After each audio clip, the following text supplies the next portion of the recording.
Old tax regime क्या खत्म हो सकता है? इसको लेकर जो जानकारी सामने आ रही है कि ओल्ड टैक्स रिजीम ये खत्म किया जा सकता है, इसके संकेत पिछले बजट में ही मिल गए थे कि ज्यादातर लोगों को अब कोशिश ये होगी कि न्यू टैक्स रिजीम की तरफ ही शिफ्ट किया जाए। तो हो सकता है इस बजट में, मुकेश जी, आपको लग रहा है ऐलान हो जाएगा ओल्ड टैक्स रिजीम एंड? अभी इस बजट में तो ऐलान होने की संभावना नहीं है, क्योंकि अगर आप देखेंगे तो अराउंड 95% रिटर्न हमारी न्यू रिजीम में ही फाइल हो रही हैं, क्योंकि पिछली बारी न्यू रिजीम को हमने डिफ़ॉल्ट कर दिया था। डिफ़ॉल्ट मीन्स कि आपको अगर ओल्ड रिजीम में जाना है तो आपको ऑप्ट करना था, उसके लिए एक फॉर्म भरना था, तो इसलिए वो उसकी संभावना है।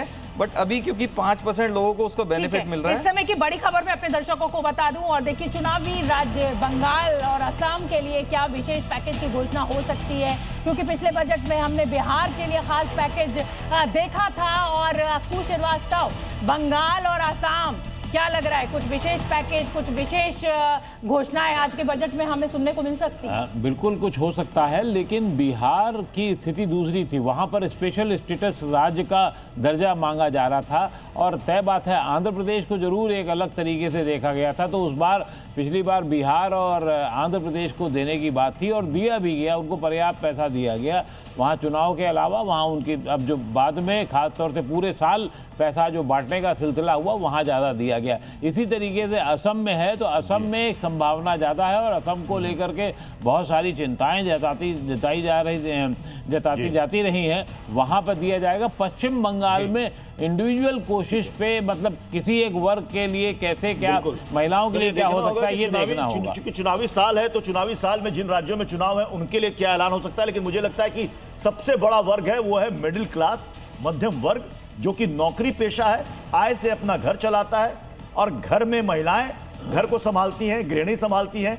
उनको ये फिक्र है कि घर का किचन कहीं बिगड़ ना जाए, बजट ना बिगड़ जाए। सर ये बताइए कि टैक्स रिजीम को लेकर लोगों की बहुत चिंता है। सुधीर अग्रवाल सर, आपको लग रहा है कि कुछ बदलाव होगा, कुछ चीजें इंक्लूड होंगी, कुछ चीजें बाहर होंगी उसमें? टैक्स रिजीम तो gone. Now I can say in one single voice. जी। ओल्ड टैक्स रिजीम इस बजट में ही जाने वाली है। जाने वाली है। या न्यू टैक्स रिजीम में बहुत सारे बेनिफिट दिए और बहुत सारे बेनिफिट इनहेंस होने हैं। जी जी। अभी जैसे स्लैब रेट है, अभी स्लैब रेट 20 से 24 लाख पर थोड़ा बढ़ेगा। और जहाँ तक अभी जैसे मुकेश जी ने कहा था, ये स्पाउस वाला टैक्स वो आएगा, डबल टैक्स है, लेकिन मेरी इसमें चिंता है कि अभी अब सिंगल बीवी होती है तो जितना वाला है, जिसकी 4 बीवी है उसके साथ कैसे वो मिक्स करेंगे? मुझे न्यू टैक्स रिजीम के बारे में आप बताइए सर। न्यू टैक्स रिजीम में जो बेनिफिट्स हैं वो एनहांस हो गए और इस स्कीम को ही बढ़ावा देना। ओल्ड टैक्स रिजीम मुझे लगता है इसके आज के बाद कंटिन्यू नहीं सर, इसमें जो 80D को इंक्लूड करने वाली बात हो रही है न्यू टैक्स रिजीम में, आपको लग रहा है 80D में पहले भी टैक्स, इसका जो मेडिकल वाला का बेनिफिट ऑलरेडी दिया हुआ है, मेडिकल का बेनिफिट उन्होंने टैक्स का हो सकता है मेडिकल पे आज GST का भी ऐलान हो जाएगी। GST को सारा स्टैंडर्ड डिडक्शन में 25,000 और बढ़ेगा, 75 से 1। उम्मीद है बढ़ना चाहिए, क्योंकि और कोई लाभ उम्मीद की नहीं जा रही। बाकी ओल्ड और न्यू की हम बात कर रहे हैं, मुझे नहीं लगता कि औपचारिक कोई ऐलान होने वाला ओल्ड स्कीम को लेके। हाँ, न्यू को आकर्षक जरूर बना देंगे ताकि लोग अपने आप शिफ्ट कर जाएं।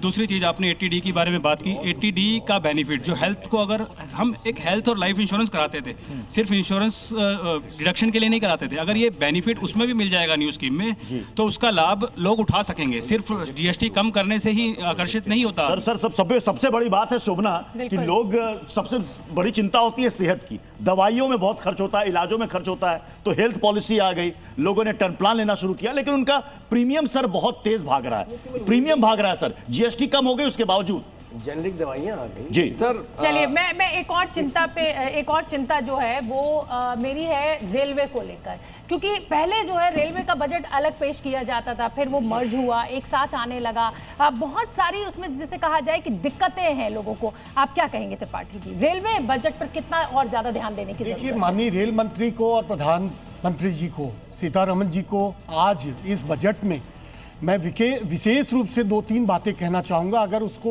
वो फोकस करते हैं तो उनके लिए और आम जनता के लिए, भारत के लिए बहुत ही बेहतरीन होगा। नंबर 1, एक जो लोग IRCTC की साइट यूज़ करके टिकट बुक करते हैं, टिकट से बुक करते ही पैसा तो डिडक्ट हो जाता है, और डिडक्शन के बाद बाय द वे किसी कारणवश जंप कर गया, PNR जनरेट नहीं हुआ, तो रेलवे कहती है कि हम विदिन 3 वर्किंग डेज में आपको रिटर्न कर देंगे। जो कि आजकल कॉमन फिलॉसफी, मतलब लोगों के बीच में कंप्लेन आ रहा है मेरे पास कि वो 15 से महीने में चला जा रहा है। तो इस तरह से एक व्यक्ति, एक परिवार लेके अगर 4 लोगों की टिकट बुक किया है, 4000 रुपये उसके चले गए, दूसरा PNR उसने जनरेट करने की कोशिश की, उसके साथ फिर जंप कर गया। तो इस तरह से एक गरीब आदमी अननेसेसरी एक अलग तरह की। अब मैं जौहरी बाबू हमारे साथ बैठे हुए हैं, भरत जैन जी वैसे तो CA हैं, लेकिन आज हमारे स्टूडियो में वो जौहरी बनकर हमारे लिए मदद के लिए दर्शकों की पहुंचे हैं। आप मुझे ये बताइए कि custom duty, basic custom duty अगर गोल्ड और सिल्वर के ऊपर कम कर दी जाती है तो इसका क्या असर बाजार पर दिखेगा? जरूर इससे बाजार को मजबूती मिलेगी। अगर हमारे गोल्ड और सिल्वर पे कस्टम ड्यूटी कम की जाती है तो जरूर जो ये गिरने की संभावना है, इससे सोना चांदी जरूर कुछ बढ़ेगा। इससे क्या बढ़ेगा? सोना महंगा होगा, सस्ता होगा? थोड़ा सा महंगा होगा, क्योंकि जैसे गिर रहा है बाजार अपने आप को संभालेगा।